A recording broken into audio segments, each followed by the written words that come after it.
Iran ഔദ്യോഗികമായി അമേരിക്കയോട് പറഞ്ഞു, തോൽവി സമ്മതിക്കുകയേ നിർവാഹമുള്ളൂ.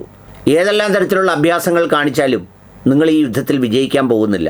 താൽക്കാലികമായ പ്രസ്താവനകൾ കൊണ്ട്, ചില തകർക്കലുകൾ കൊണ്ട്, ചില ട്രൂത്ത് സോഷ്യൽ മീഡിയയിൽ പോസ്റ്റ് ഇട്ടതുകൊണ്ട് ഒന്നും ഒരു ചുക്കും സംഭവിക്കാൻ പോകുന്നില്ല.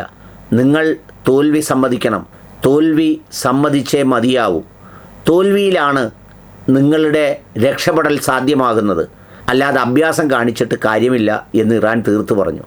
ഇറാൻ്റെ വർത്തമാനം യുദ്ധം മൂർച്ഛിച്ച് നിൽക്കുമ്പോൾ വലിയ ഗൗരവമായ ചില സ്റ്റേറ്റ്മെൻറ്റുകൾ ചില പ്രതിരോധത്തിന് വേണ്ടി ഇറക്കുന്നതാണ് എന്ന് വിശ്വസിച്ചിരിക്കുമ്പോഴാണ് നമ്മുടെ പഴയ അംബാസിഡർ MK ഭദ്രകുമാർ എന്ന് പറയുന്ന മനുഷ്യൻ്റെ ഒരു ഇൻ്റർവ്യൂ കണ്ടത്. അദ്ദേഹം പറയുന്നത് കേൾക്കാം. ഇറാന്റെ ഏറ്റവും വലിയ ഒരു കോൺട്രിബ്യൂഷൻ, മുസ്ലിം വേൾഡിനുള്ള ഒരു കോൺട്രിബ്യൂഷൻ അവർ ഇസ്രായേലിനെ തകർത്തു എന്നുള്ളതാണ്. അതുകൊണ്ട് ഈ ഇസ്രായേൽ ഈ വീരവാദങ്ങൾ പറയുന്ന ഒന്നും വിശ്വസിക്കരുത് കേട്ടോ. ട്രംപ് മനസ്സിലാക്കേണ്ടതാണ്, ഒരു പ്രസിഡന്റിന്റെ പ്രസിഡൻസി അവർ നശിപ്പിച്ചു ഒരിക്കൽ. ചരിത്രത്തിനെ കുറിച്ചൊരു ബോധം വേണം, ഇസ്ലാമിനെ കുറിച്ചൊരു ബോധം വേണം. ട്രംപ് കീഴടങ്ങുക അല്ലാതെ ട്രംപിന് വേറൊരു വഴിയില്ല. ഇപ്പോഴത്തെ സ്ഥിതിയിൽ അവര് ഒരു ഓൾ ഔട്ട് വാറിന് അവർ തയ്യാറാണ്. അവര് കീഴടങ്ങുകയില്ല.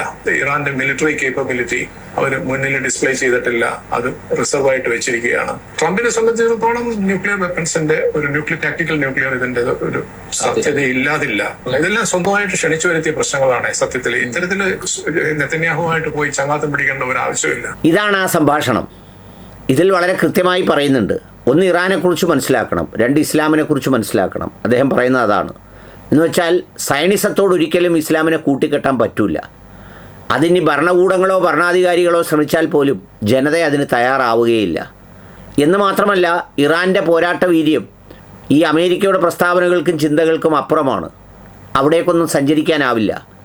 അവരുടെ മുഴുവനായ മിലിറ്ററി കപ്പാസിറ്റി അവർ ഡിസ്പ്ലേ ചെയ്തിട്ടില്ല. അതുകൊണ്ട് തന്നെ ഒരു വിജയം എന്ന് പറയുന്നത് അമേരിക്കയെ സംബന്ധിച്ചിടത്തോളം അസാധ്യമാണ്. ആ അഭ്യാസത്തിന് നിൽക്കേണ്ടതില്ല എന്നാണ് പറഞ്ഞത്. ഇതേ സ്റ്റാൻഡ് തന്നെയാണ് ഇറാനും അമേരിക്കയോട് പറഞ്ഞത്. തോൽക്കുക മാത്രമേ നിർവാഹമുള്ളൂ. അതിനപ്പുറത്ത് കൂടുതലായി ഒന്നും ചിന്തിക്കേണ്ട.